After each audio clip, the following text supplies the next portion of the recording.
4 महीने के अंदर ईपीएफ कटौती की राशि बढ़ेगी। सुप्रीम कोर्ट ने दे दिया सरकार को आदेश। विद्यालय बंद पर विलंब से पहुंचने की स्थिति में प्रधानाध्यापक सहित शिक्षकों के ऊपर हो रही कार्रवाई।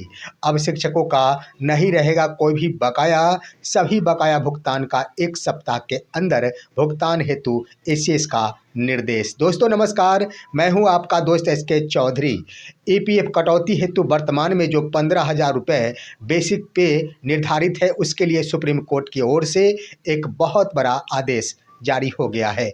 वहीं पर दोस्तों एसीएस डॉक्टर बी राजेंद्र के द्वारा शिक्षकों का कोई भी बकाया नहीं रहेगा, इसको लेकर एक सख्त चेतावनी तमाम जिला स्तरीय शिक्षा पदाधिकारियों को दे दी गई है। वहीं पर बिहार में भीषण शीतलहर का कहर जारी है और इस स्थिति में विद्यालय बंद है, परंतु विलंब से विद्यालय पहुंचने की स्थिति में प्रधानाध्यापकों सहित 539 शिक्षकों के ऊपर हो गई है कार्रवाई। आइए आज के इस वीडियो में इन तमाम बिंदुओं पर हम विस्तार पूर्वक चर्चा करने से पहले आपसे गुजारिश करूंगा, अगर आपने अभी तक हमारे इस चैनल सुसत्य वचन को सब्सक्राइब नहीं किए होंगे तो कृपया अभी सब्सक्राइब कर लेंगे।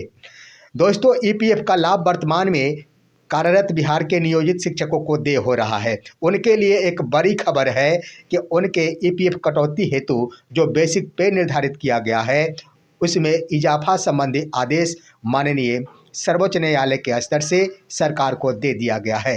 दरअसल दोस्तों बताते चले कि ईपीएफ की वर्तमान में बेसिक पे का अधिकतम सीमा निर्धारित किया गया है 15,000 रुपये और बिहार में जितने भी नियोजित शिक्षक जो वर्तमान में शेष बचे हैं उनका बेसिक पे लगभग 28,000 से 30,000 रुपये निर्धारित है।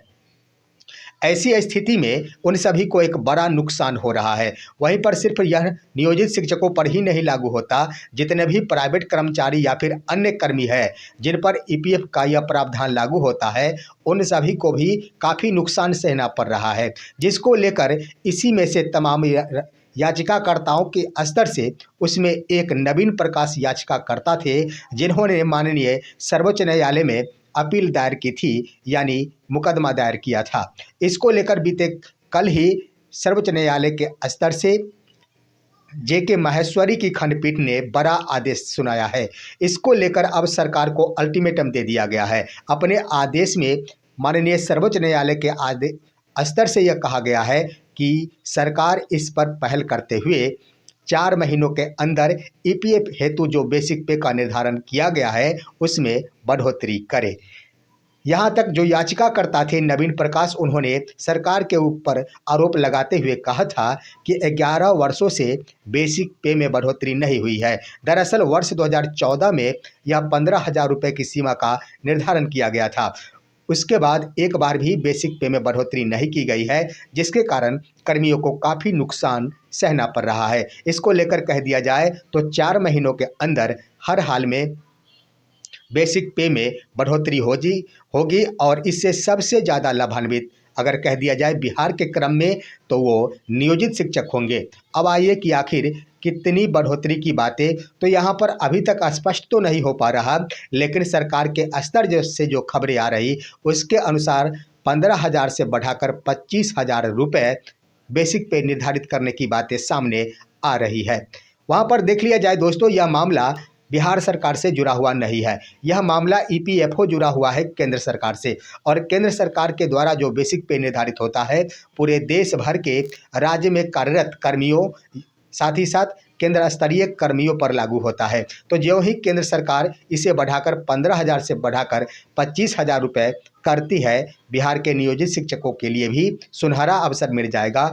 और अगर 25,000 रुपये हो जाते हैं तो यहाँ पर उन्हें 25,000 रुपये का 12% उनके वेतन में से कटौती और 25,000 रुपये का 12% सरकार देगी कटौती अंशदान। तो इसके आधार पर कह दिया जाए तो एक अच्छी खासी राशि उन शिक्षकों को मिलना प्रारंभ हो जाएगा, जो काफ़ी लाभदायक साबित होगा।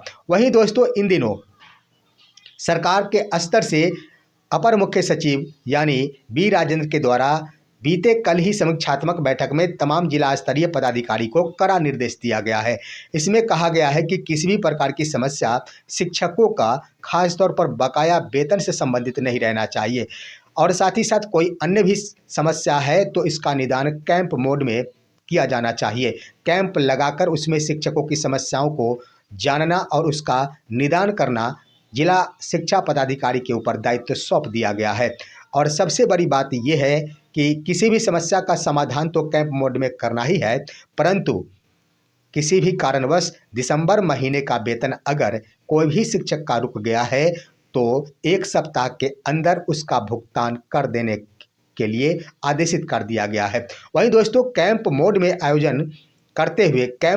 आयोजन करते हुए शिक्षकों को वहां उपस्थित होना होगा और अपने कारण सहित साक्ष्य सहित कारण को रखना होगा, जिसके बाद उनके समस्याओं का समाधान होगा। इस दिशा में कदम बढ़ाते हुए समस्तीपुर जिला के स्तर से ही एक पत्र जारी कर दिया गया है और कैंप मोड का यानी कैंप का आयोजन किया गया है।